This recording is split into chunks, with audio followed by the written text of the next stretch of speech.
With Enshrouded coming out in just a couple of days, at least early access, with the general public being able to get their hands on the game, I thought it would be worth giving some thoughts here on the channel because it is in a very similar genre to Valheim. If you enjoy games like Valheim that are the RPG survival type, then Enshrouded is probably going to be a game on your radar because it is getting a lot of hype and attention right now.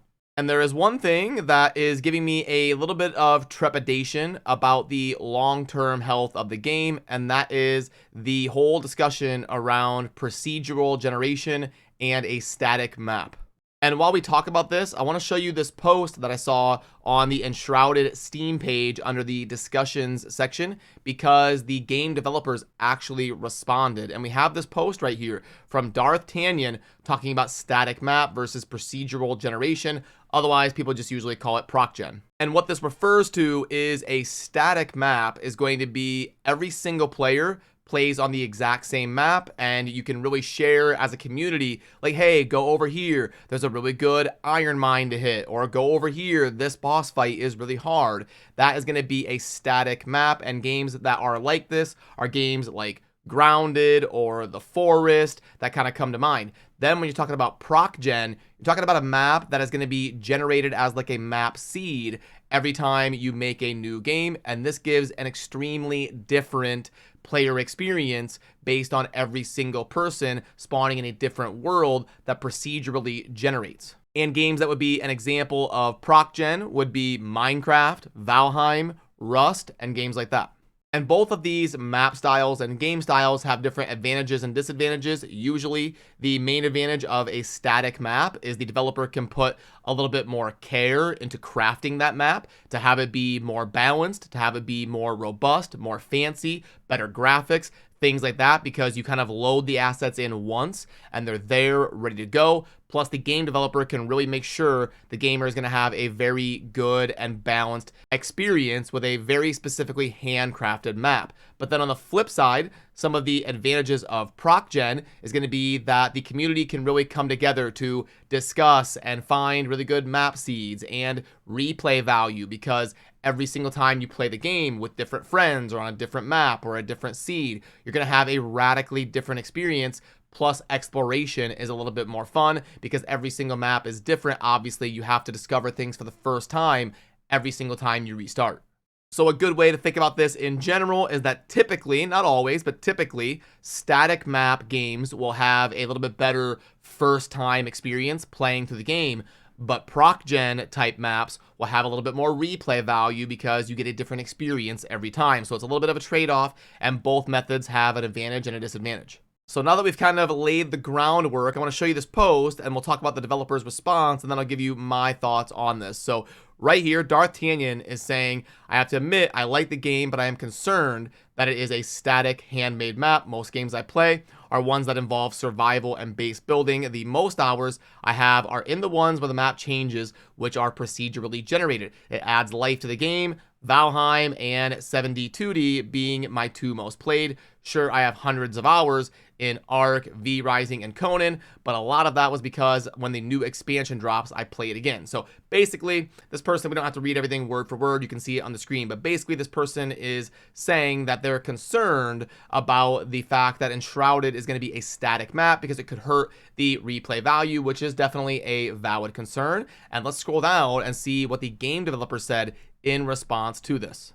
So here is the developer response, and this I will read word for word because this is going to be extremely important to hear their thoughts on this very important question that many people in the community are going to have.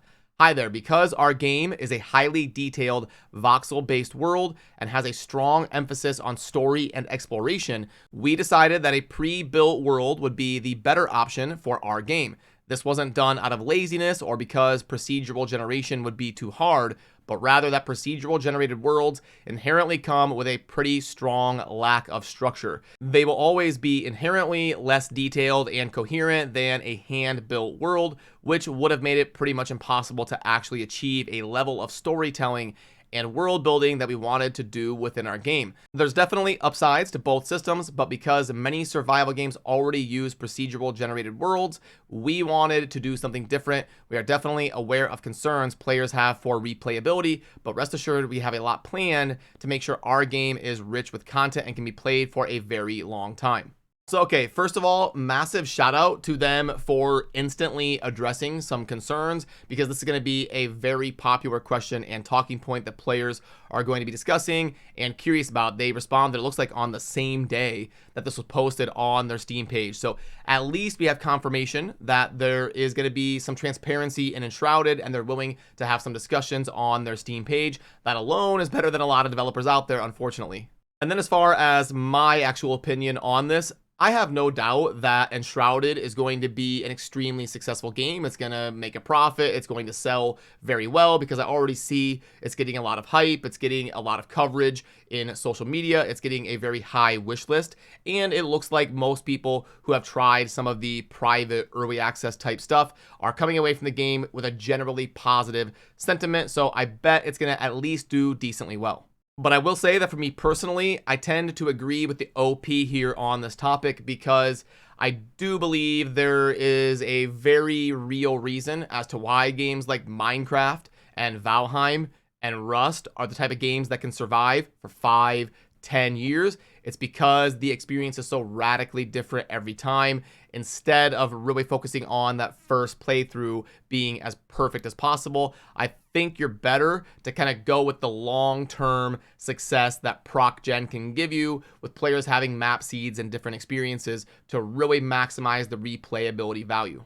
And of course, there is always a chance that the game developers will pivot. Maybe the game will be static map for the first year and a half or so, and then they'll just kind of consider that like the storyline or the campaign, and then they'll release like a sandbox procedural generated world mode where it is based on map seeds, and they kind of use that as some sort of like an expansion to really rehash the game and really get the player base excited again after the game starts to get stale after about a year and a half or so.